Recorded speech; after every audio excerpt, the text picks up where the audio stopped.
നമസ്കാരം, തേടേ ന്യൂസിലേക്ക് സ്വാഗതം. തെരഞ്ഞെടുപ്പ് അടുക്കുന്ന സമയത്ത് അതുവരെ ശത്രുക്കളായിരുന്ന ആളുകളെയൊക്കെ തന്നെ മിത്രങ്ങളാക്കി മാറ്റാൻ നമ്മുടെ പിണറായി സർക്കാരിന് പ്രത്യേക ഒരു കഴിവ് ഉണ്ട് എന്ന കാര്യത്തിൽ സംശയമില്ല. നേരത്തെ മുമ്പ് നടന്ന പല തെരഞ്ഞെടുപ്പുകളിൽ നമ്മളത് കണ്ടതാണ്. ഇപ്പോഴിതാ ഭൂരിപക്ഷ സമുദായം കഴിഞ്ഞ ലോക്സഭാ തെരഞ്ഞെടുപ്പോടുകൂടി LDF നിന്നും അകന്നു എന്ന് അവർക്ക് തന്നെ തോന്നിയതാണ്. പല മണ്ഡലങ്ങളിലും BJPയുടെ മുന്നേറ്റം നമ്മൾ കണ്ടതാണ്. അത്തരത്തിൽ SNDPയും NSSും ഇത്തരത്തിൽ LDFുമായി അകലുന്നു എന്നൊരു വിലയിരുത്തൽ അവർ നടത്തിയിരുന്നു. ഇപ്പോഴിതാ ശബരിമലയിൽ നടത്തുന്ന ആഗോള അയ്യപ്പ സംഘവുമായി ബന്ധപ്പെട്ട് ഭൂരിപക്ഷ സമുദായങ്ങളിലെ ഏറ്റവും പ്രധാനപ്പെട്ട പ്രബലമായ രണ്ട് സമുദായങ്ങൾ എന്ന് പറയുന്നത് NSSും SNDPയുമാണ്. നായർ, ഈഴവ ആ ഒരു വിഭാഗങ്ങൾ തന്നെയാണ് ജനസംഖ്യയിൽ വളരെ കൂടുതൽ എന്നതിൽ സംശയമില്ല. അപ്പോൾ ആ ഇരു സംഘടനകളെയും ഒപ്പം ചേർത്തുകൊണ്ട് വരുന്ന തെരഞ്ഞെടുപ്പിൽ നേട്ടം കൊയ്യാൻ ഒരുങ്ങുകയാണ് നമ്മുടെ പിണറായി സർക്കാർ എന്ന കാര്യത്തിൽ സംശയമില്ല. വീണ്ടും ഒരു പിണറായി സർക്കാർ വരും എന്നൊക്കെ ആത്മവിശ്വാസം പ്രകടിപ്പിക്കുന്നത് വെറുതെയല്ല.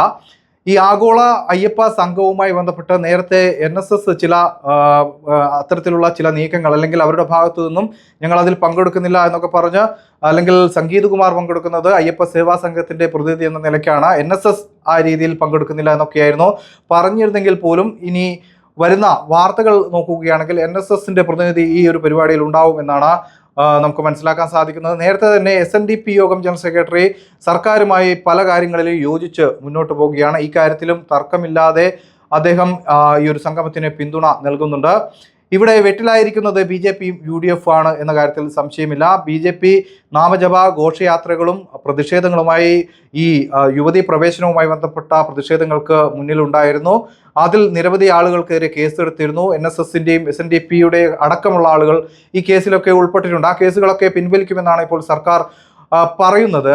അത്തരത്തിൽ നോക്കുകയാണെങ്കിൽ BJP മുന്നോട്ട് വെച്ച രാഷ്ട്രീയം തള്ളിക്കൊണ്ടാണ് NSSും SNDPയും മുന്നോട്ട് പോകുന്നത്. അതോടൊപ്പം നേരത്തെ തന്നെ VD സതീശൻ ഈ പരിപാടിയിൽ UDF പങ്കെടുക്കില്ല എന്നൊരു തീരുമാനം അറിയിച്ചിരുന്നു. പക്ഷേ ഇന്ന് UDFന്റെ കൺവീനറായ അടൂർ പ്രകാശ് MP പറയുന്നത് നാളെ ചേരുന്ന UDF യോഗമാണ് ഇക്കാര്യത്തിൽ തീരുമാനം എടുക്കുക എന്നത്. അതായത് നേരത്തെ VD സതീശൻ പറഞ്ഞ കാര്യങ്ങൾ വ്യക്തതയില്ലാത്ത ഒരു കാര്യമാണ് ഇപ്പോൾ പുറത്തു വന്നിരിക്കുന്നത്. എന്തായാലും ഇവരെയൊക്കെ കൂട്ടിച്ചേർത്തുകൊണ്ട് ഒരു മൂന്നാമതും LDF സർക്കാർ വരാനുള്ള, അല്ലെങ്കിൽ വരുത്താനുള്ള നീക്കം, രാഷ്ട്രീയ നീക്കം തന്നെയാണ് ഇതിന് പിന്നിൽ ഉള്ളത് എന്ന കാര്യത്തിൽ സംശയമില്ല. എന്തായാലും അയ്യപ്പനിൽ വിശ്വാസം അർപ്പിക്കുന്ന അത്തരത്തിലുള്ള ആളുകളെ മാത്രമേ ഈ ചടങ്ങിൽ പങ്കെടുപ്പിക്കൂ എന്നാണ് സർക്കാർ പറയുന്നത്. ബിന്ദു അമ്മിണി, കനകദുർഗ തുടങ്ങിയവരൊന്നും ഇക്കാര്യത്തിൽ ആ 4 അഴലത്തേക്ക് അടുപ്പിക്കില്ല എന്നൊക്കെയാണ് പറയുന്നത്. അപ്പോൾ നേരത്തെ ഇവരെ ഒളിച്ചും പാത്തിയും ശബരിമലയിൽ കയറ്റിയത് ഇവരൊക്കെ തന്നെയാണ് എന്നതും യാഥാർത്ഥ്യമാണ്. അപ്പോൾ ഇവരൊന്നും തന്നെ യഥാർത്ഥ അയ്യപ്പ ഭക്തരല്ല എന്നിപ്പോൾ സർക്കാർ സമ്മതിക്കുകയും ചെയ്തിരിക്കുകയാണ്.